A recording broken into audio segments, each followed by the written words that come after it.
Joining me now on Political Connection is Audrey Henson, candidate for Florida's House District 60. Welcome back to Political Connection. It's good to see you, Audrey. Thanks, Holly. I'm so happy to be here again. So the last time we talked, I believe you were running for Congressional District 13 there in Pinellas County, which has gotten very, very crowded since then, but you decided to drop out and instead stay stateside and run for House District 60. What went into your decision there? That's right. Well, as you know, I joined last fall to really answer that call of public service, and I joined that race. And since then, I've met with thousands of Floridians all across Pinellas County. And one thing that is resonating loud and clear is that people here in Florida don't like the direction our country is headed in. I mean, we were just talking about gas, how unaffordable groceries are. You see these very violent crime sprees happening across our nation. And then you have this little beacon of light in the Sunshine State, where our legislators in Tallahassee and our great governor are leading with courage. They're leading with conviction. And I think now more than ever, it is so important to make sure that our local politicians are really the ones who are getting to have the largest impact on our lives.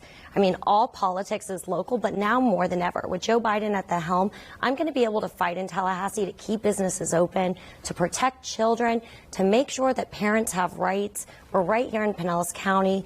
We always have this issue of worsening red tide. Those are all state issues, and I'm excited to get to serve my neighbors in this new capacity. You run a small business, a construction business, and we were talking just a minute ago how that is impacting you with the cost of materials and the cost of gas. And, you know, just tell me a little bit about what you do outside of politics. Yeah, absolutely. So I've been on this show before sharing about my nonprofit College to Congress that I started. But about 2 years ago, I created a local small construction company. It's a family-owned business. I own it alongside my husband and my brother. And we work in demolition, excavation, really site prep. So we're the first guys in whenever something's going to need to be built. Of course, like any other company right now, we're seeing such a shortage and people willing to work. It's slowing down jobs. And I always think of things from a policy perspective. How is that hurting Floridians long term? Well, we already have a housing crisis here. Now we have an affordability crisis. But now new homes are taking 8 to 9 months longer than they should to be built. There's a couple issues there with the supply chain, but overall, when you talk to these builders, they say the number one factor that's adding link to these homes is the lack of trade skilled in labor. We don't have enough young people who are willing to take these trade jobs. You know, I graduated from Dixie Hollins High School. We had shop class. We really pushed the trades, and you don't see that anymore. So when I get to Tallahassee, that's something I want to work immediately on, getting trade training back into our high schools, but also creating more trade schools, because not everyone needs to go to college. You know, I'm a big believer that you can be successful without going to college. In fact, sometimes more successful, as we're seeing now. This House district that you're running in is the newly created District 60, which is essentially the current District 68, where Democrat Ben Diamond now holds. He also was running for CD 13 as a Democrat, but dropped out.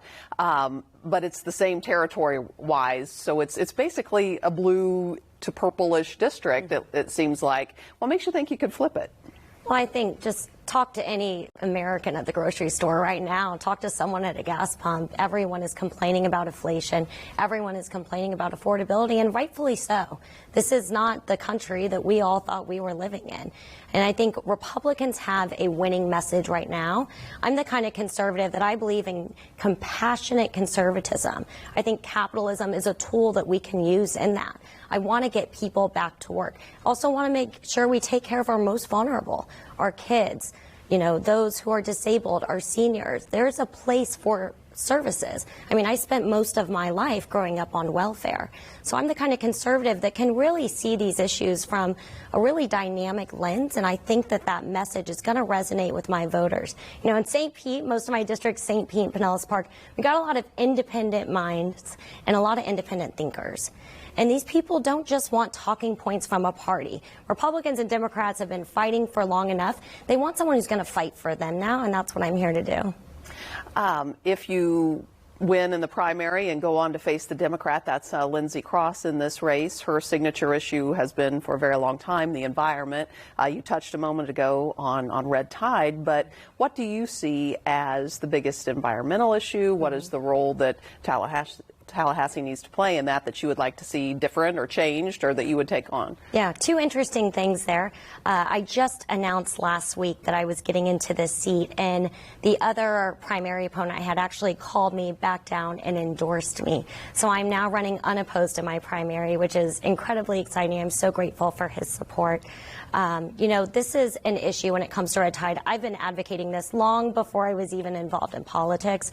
As someone who grew up going to St. Pete Beach, to Madeira Beach, right here in Pinellas County, it's obvious to us all that what's happening is not normal. You know, we used to have a week, maybe 2 weeks of red tide. Now it's worsening to almost 4 and 5 months a year. It's a multitude of factors going into it. I think my opponent wants to blame industry and business and wants to get rid of businesses like mine, quite frankly. We work in irrigation, we work in excavation, but we're doing it in a safe way that preserves our environment. You know, business leaders play a role in investing in our community, and I'm going to make sure that we continue to make that investment. Tallahassee and Governor DeSantis have already invested the largest amount of money ever to preserving waterways here in Florida.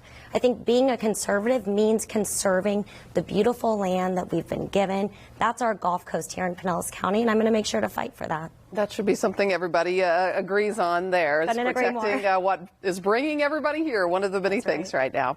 Audrey Henson, we appreciate your time. Thank you so much. Thanks for having me, Holly. I appreciate it.